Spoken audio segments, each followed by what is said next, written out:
It is a hot summer's day. The afternoon sun glares down fiercely through the leaves of the jungle trees. The earth looks scorched. There are no animals in sight. Most have gone to rest in the cool shades of their homes. I also long for the coolness of my cave. I see the old banyan tree and go towards it. I find Manu and Maya, my cousin bears, already resting under the shade of the tree. Their 3-year-old son Chotu comes running towards me. Uncle Karadi, come sit with us. He squeals. He drags me by the hand and pulls me toward the tree. No sooner do I sit, Chotu says, Uncle Karadi, tell me the story of Kala and Sapri. You have heard the story many times, Chotu. One more time, uncle. Please, please. One more time. I promise this is the last. I smile to myself. I forget how many times Chotu has made this promise. All right, Chotu, this is the last time. Chotu scrambles onto my lap and looks at my face eagerly. I begin my story. Many years ago, on this very banyan tree we sit under, lived 2 crows, Kala and his wife Karupi. They were a handsome couple. Kala's feathers gleamed like black velvet, while everyone remarked on Karupi's grace and beauty. One day Karupi laid a few eggs and sat on them to keep them warm. In a few days, the eggs hatched and out came 4 tiny chicks. Kala and Karupi beamed with pride. They thought their babies were the most beautiful in the whole world. Ow, Kala, aren't they beautiful? Said Karupi. I think they look like you. Of course not. I think they look like you, Karupi. Replied Kala. Have you thought of names for them? Why don't you go and tell Aunt Sundari about the chicks? She will inform our other relatives about our new family. I will go and fetch some food. No, I don't think we should leave the chicks alone, Kala. It's just for a few minutes, Karupi. The babies are asleep now. It's the best time to go. And don't sit and chat with Aunt Sundari for long. Very well, Kala, if you say so. Said Karupi. So both the crows flew out of the banyan tree, Kala to fetch food and Karupi to inform her aunt.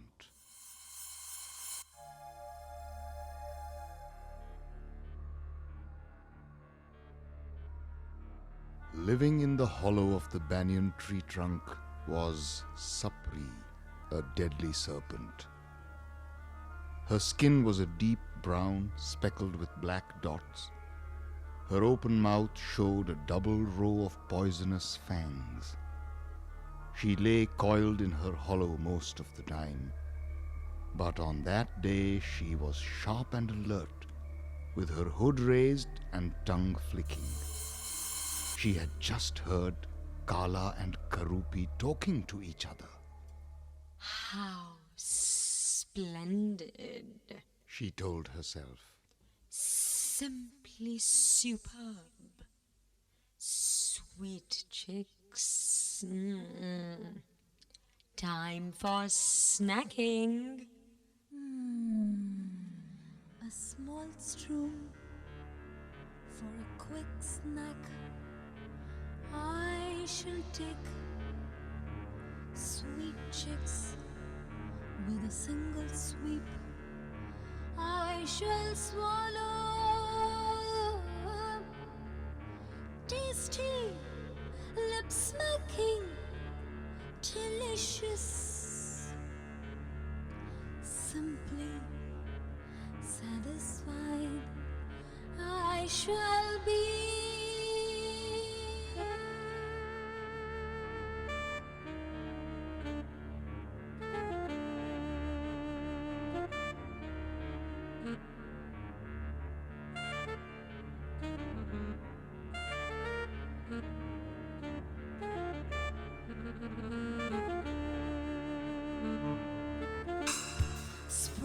time always makes me hungry. 'Tis the season when chicks are aplenty. Swiftly shall I slither up the tree, simply satisfied I shall be.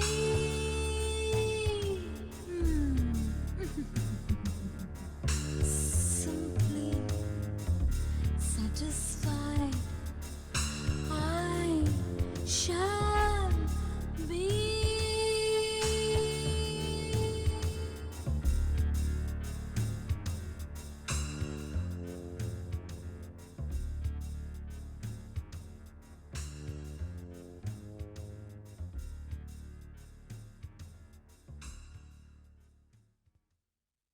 As she heard the crows fly away on their errands, she slowly uncoiled herself and slithered up to the nest. The babies were sleeping peacefully. Sapri put her head close to the nest. Quickly, she gobbled up one chick. Sweet sensation. She whispered, enjoying the taste of the chick she had just swallowed. Hearing Sapri's voice, the other chicks woke up. Little frightened sounds came from their tiny throats. So sorry, sweet babies. Said Sapri, and quickly swallowed them one after the other. At this time, Karupi, who was returning, saw Sapri leaving the nest and going towards the hollow. Fear gripped her. Her mouth went dry. She rushed to her nest. It was empty. Her babies. My babies! My babies! She wept. Grief shook her. She flew down to Sapri's hollow, cawing fiercely. Pecking at the tree trunk, she wailed, Sapri, you witch! Give me back my babies! You sinful serpent! Ow! Ow! Give me back my children! Inside, Sapri, having eaten Karupi's 4 chicks, let out a huge burp. She put out her head and hissed. Stop screeching, you stupid crow. I have a headache. I need to sleep. Go. Cause somewhere else. Fly away before I eat you up also. Kala arrived at this time, his mouth full of food for his children. On seeing Karupi's distress, he threw the food on the ground and flew to her. Between sobs, Karupi explained to him what had happened. Oh, Kala! Oh, Kala, I told you not to leave the babies alone. Now look what has happened. Our babies are dead, eaten by that vicious snake. Let us leave, Kala. Let us go somewhere else. I cannot bear this grief, Kala. Even though angry and sad, Kala consoled Karupi. Don't cry, my dearest Karupi. Let us be strong. Leaving our home is not the answer. We have lived here for a long time. Our parents lived here. How can we abandon our home? We have to think of a way to kill Sapri. Give me a few minutes. Let me think. Kala, how foolish you are. Sapri is a poisonous snake. Haven't you seen her deadly fangs? How can you possibly kill her? Said Karupi. Quiet, Karupi. I know I'm powerless to harm that snake, but we have good friends, clever friends. Let me ask them for advice. Come, let us go and see Chalak, our jackal friend. Chalak the jackal lived in a den not far from the banyan tree. He was a clever fellow who often helped his jungle friends during times of need. When Kala and Karupi approached him, he was getting ready for his afternoon nap. What brings you here at this time, Kala? He asked. Congratulations, Karupi. I heard about your new family from your aunt. What have you named them? On hearing this, Karupi let out a huge wail. Kala quickly explained to Chalak the tragedy that had befallen their family. Please help us, Chalak. Sapri has to be killed. Think of a plan, said Kala. On hearing him, Chalak said, Don't lose heart, my dear friends. Karupi, stop crying. Let me think of a plan. We will kill that deadly snake. Chalak thought for a while and said, Kala, this is what you must do. Go to the queen's castle. Now is the time when she usually has her bath, while she and her maids are in the pool. Look for the place where she leaves her jewels. Pick up a gold chain or a string of pearls. Drop it in Sapri's hollow. Then wait and see what happens. But remember, someone has to see you fly away with the necklace. Thank you, Chalak. Even though I do not understand the way your plan works, I trust you. We will do what you say. Come on, Karupi. Let us go. We have work to do. Without stopping to rest, Kala and Karupi went flying into the queen's castle. Perching on a tree close by, they could hear sounds of water splashing and women laughing playfully. You wait here, Karupi. Said Kala. Let me go and search for the jewelry.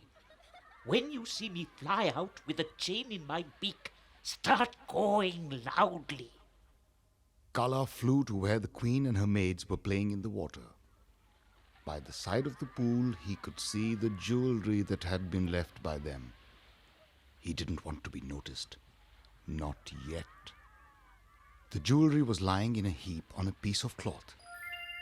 He noticed the pearl necklace lying on top. Quickly swooping down, Kala grabbed the necklace in his beak and started circling the pool. Karupi, seeing the necklace in his mouth, began cawing loudly. Hearing the loud cawing, the queen and her maids looked up. Above them, Kala was flying with the necklace dangling in his beak. Karupi followed, cawing loudly. My necklace! My necklace! The crow has taken my necklace! Shouted the queen. Guards, follow that crow! I want my necklace back! On hearing the queen's command, the guards rushed out. Kala saw them coming out of the palace with huge sticks. He started flying towards the banyan tree. There goes the crow. Let's kill him. Shouted one of the guards. Quick, he's getting away! Shouted another. Let's follow him! Yelled a third. The guards followed the crows. Kala flew steadily, taking care not to drop the necklace. Karupi flew along with him, cawing loudly. They had almost approached the banyan tree when Kala felt something whiz past him and fall to the ground. One of the guards had thrown his stick at him. Breathless, he sat on one of the branches of the banyan tree. Karupi kept cawing till the guards reached there. Seeing them, Kala swooped down and dropped the pearl necklace into Sapri's hollow. He and Karupi then flew to a nearby tree to watch what happened. Sapri, who was dozing inside, felt something fall on her coils. She raised herself, saw the necklace, and put her head out of the hollow. The guards, who were just about to search the hollow, on seeing Sapri, started beating her with their sticks. Stop, you crazy humans! I didn't take the necklace! she hissed. The guards neither understood Sapri's pleas nor cared. They didn't want to be bitten by her. They brought down their sticks on her with force until she died. They looked into the hollow, took the pearl necklace, and happily went back to the palace. Kala and Karupi were glad to see Sapri killed. Now they could be happy and live in peace. That was a wonderful story, Uncle Karadi. Did Kala and Karupi have babies again? Chotu asks me. Yes, they did. 6 to be exact. I forget their names. All began with a K. That much I know. Chalak was a clever jackal, wasn't he? Didn't he also fool a lion once? Chotu asks. I get up before Chotu makes me tell him another story.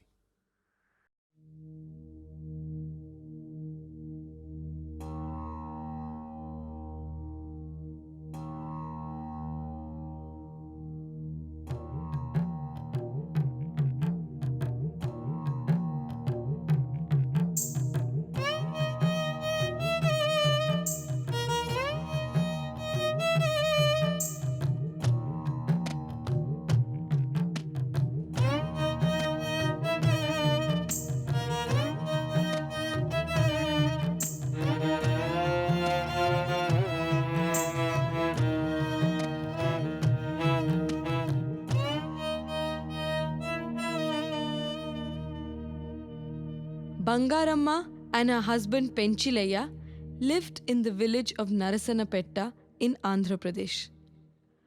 Normally their home was a quiet, peaceful place. But today, the air was filled with excitement. I have been waiting for this day. Bangaramma said to Penchilayya. Finally, Goranna Garu has come to this village. I have heard him tell stories so often when I was a little girl. Now, at last, you can hear him too. Goranna Garu? Who is Goranna Garu? Penchilayya asked. Ayyo! You don't know anything. Goranna Garu is the finest storyteller this side of the Godavari river. When he tells stories, it is as though he is reciting poetry. It is as though he is playing God's own music. Said Penchilayya. Like a cow calling her calf. Like women working in rice fields, huh? He said. Oh, you don't know anything. Bangaramma said. You better attend Goranna Garu's Harikatha. Maybe then you will understand what I am saying.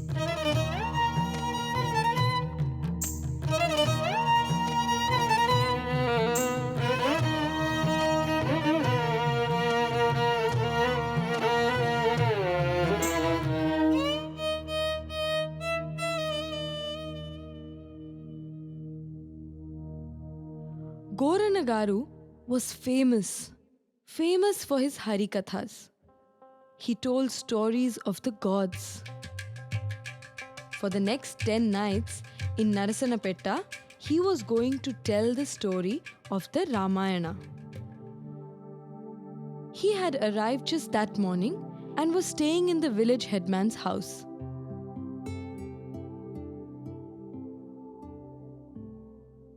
The village children huddled about near the house, hoping to catch a glimpse of the great man. My father says he's 8 feet tall, Said one little boy. My mother says his face is like Chandanum Bommalu, a red sandalwood doll. Said a little girl. My grandmother says he can fly. Said another little girl. Oh, I see him! I see him! Called out Hari Babu. Where? Let me see. Tell me where. The others pushed and pulled to get a peek at the great Goranna Garu, who was resting on a mat on the floor. But that's a man. Wailed Prabhavati, Hari Babu's little sister. That night, the moon came up early. It was a little fuller than a crescent because there were still 10 days to go for the full moon. Kamla? Ostava? Are you coming? Asked a man's voice in the darkness. Yes, Ayya, I'm coming. Wait for me. Replied a child's voice, sounding like she did not want to be left behind. Very few people were left behind that night. Children and adults quickly gobbled up their meal and hurried in the direction of Banyan. Everyone except Penchilaya. I work hard, Narasaya. Penchilaya told his friend. I need 8 hours of sleep.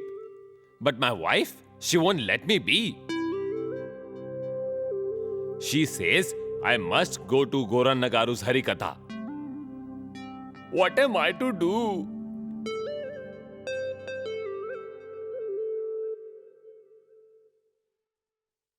Beside Banyan was a thatched-roofed shelter open on 3 sides.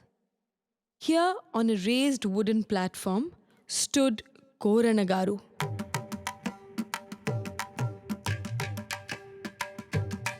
Two large lamps burnt on either side of him. His eyes shone in the lamplight, and his face glowed.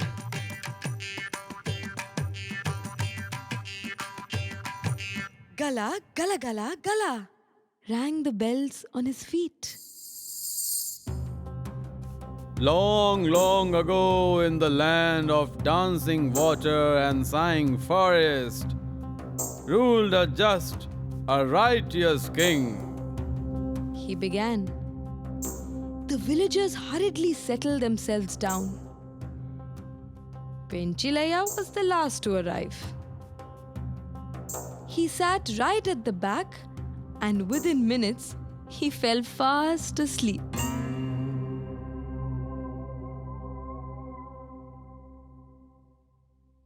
At the end of the night story, everybody got a laddu to eat.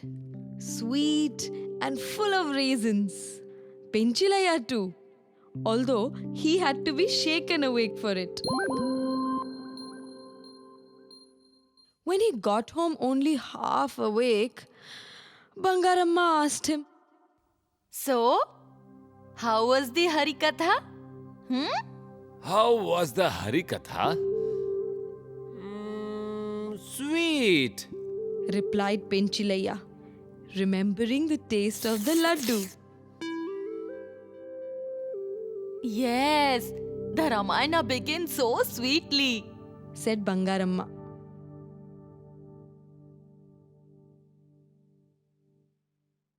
Must I go to the Harikatha tonight? Penchilaya asked his wife the following day. Of course you must, she said. But I don't understand anything, complained Penchilaya. Bangaramma would not listen to any excuse. You have to go, she said. So off Penchilaya went that night, dragging his feet. Once again he sat at the back. I might as well make myself comfortable, he said to himself. He stretched out his feet and leaned back on his hands. In a few minutes, he was asleep.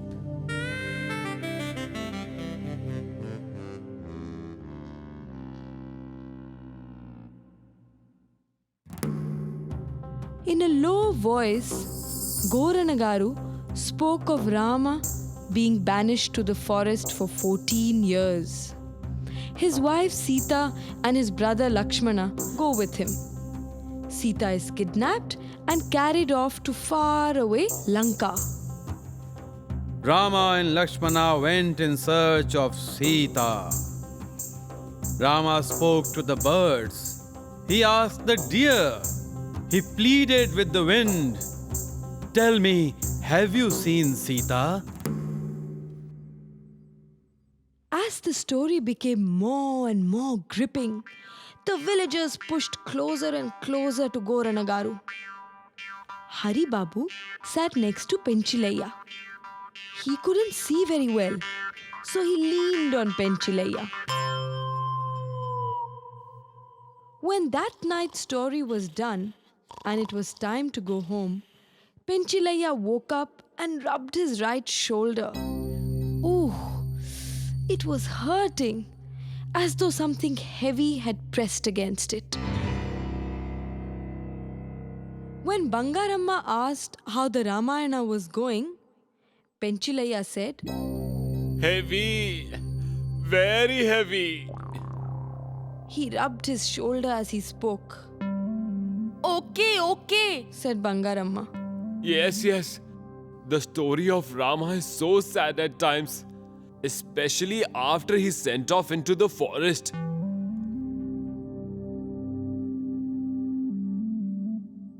On the third night of the Ramayana, Penchilayya did not even pretend to sit up.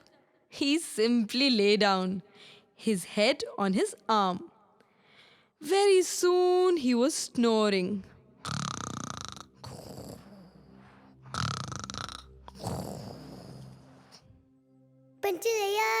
Panchatantra, come listen to the Ramayana.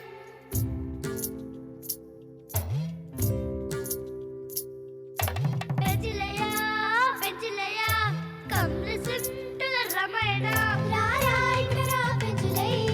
Oh, why do you sleep like Kumbhakarna? Oh, why do you sleep like Kumbhakarna? Panchatantra, come listen to the Ramayana. Tum tananum tum tananum tum tatanum anum tum da dum dana dum da dana dum. Long ago in Ayodhya lived Dasharatha and Kausalya. To them was born Sri Rama, Rama Rama, Jaya Rama. Rama Rama, Jaya Rama, Rama Rama, Jaya Rama. Oh, long ago in Ayodhya lived Dasharatha and Kausalya. To them was born Sri Rama, Rama Rama, Jaya Rama. Ravana took away Sita, Rama told Hanumanta to go to Lanka, make Tanka and give his ring to Sitamma. Panchatantra, come listen to the Ramayana. Oh, why do you sleep like Kumbhakarna? Oh, why do you sleep like Kumbhakarna? Panchatantra, come listen to the Ramayana. Panchatantra, come listen to the Ramayana. When Goranagaru finished, everybody got up and went home. Only Penchilayya continued to sleep and snore, his mouth wide open.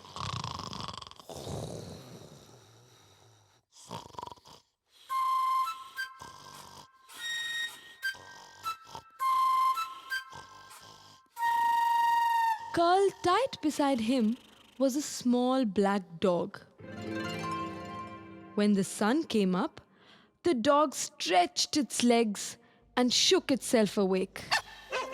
Then, trotting up to Penchilayya, quickly did, you know what, into his open mouth.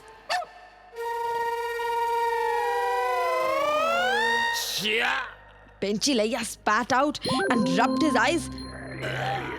He cleared his throat so loudly that the dog raced away, yelping in fright. Penchilayya got up and ran home to wash his mouth.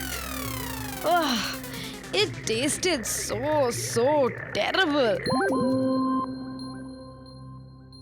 When Bangaramma asked how the third night of the Ramayana was, Penchilayya said, Awful. It was so salty. Salty? What do you mean salty? She asked. Well, I don't know. Salty. See, that's all. Penchilayya replied. What do you mean you don't know? How can the Ramayana be salty? Have you been listening to Ramayana or what? Shouted Bangaramma. Here I was thinking how good and clever you have become, and all the while you have been fooling me. She was furious. Poor Penchilaya. He knew he was in trouble. That night, Bangaramma went with him to the Harikatha. How could he sleep now? Bangaramma took Penchilaya right to the front. He had to stay awake, or else what would Bangaramma say? Surprisingly though, he didn't fall asleep. He got completely involved in Goranagaru's storytelling. Goranagaru had reached the part of the Ramayana where Rama's trusted commander Hanumanta goes to the Ashoka garden where Sita is held prisoner by Ravana. He is there to tell her that Rama is on his way to rescue her. He carries Rama's ring to prove that he is indeed Rama's messenger. Hanumantudu hid in a tree. Sita sat at the foot of the tree, said Goranagaru. Hanumantudu looked at the ring in his hand. Lord Rama's ring. He looked down at Sita, who sat surrounded by women. They were guarding her. He thought about how he would reach the ring to Sita. I will wait until she is alone, and then I'll drop it. Like this. The ring slipped from his fingers. There was absolute silence. No one moved. Hanumantudu dropped the ring, exclaimed Goranagaru. He swayed and clapped and stamped his feet. The bells rang out loudly. What will Hanumantudu do? Suddenly there was a cry. Don't worry, Hanumanta. I'm here. Heads turned and voices whispered. Who had spoken? It was Penchilaya. Hanumanta, Hanumanta, called Penchilaya, leaping towards Goranagaru. He pulled off a ring from his own finger and held it out. Go. He said, Go give it to Sita Amma. Goranagaru took the ring. And so, Hanumantudu gave the ring to Sita. He said as he continued the story. Penchilaya, oh Penchilaya, Penchilaya, Penchilaya. The people called out in hushed wonder. They were so wrapped up in the magic of the Ramayana, it did not matter that Goranagaru was only telling them a story. Did you see how Penchilaya jumped up? The villagers said to each other as they went home that night. Oh, he's a holy one.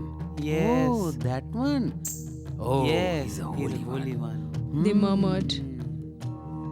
From that day on, Penchilaya attended every single Harikatha in Narasanapetta. And Bangaramma was a very happy woman.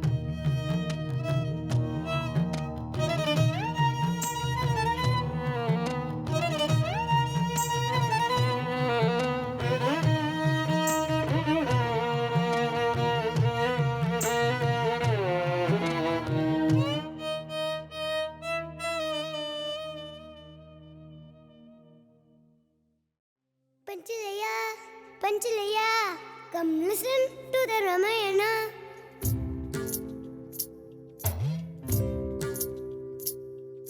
Panchilaya, Panchilaya, come listen to the Ramayana. Rara Itara Panchilaya, oh why do you sleep like Kumbhakarna? Rara Itara Panchilaya, oh why do you sleep like Kumbhakarna? Panchilaya, Panchilaya, come listen to the Ramayana.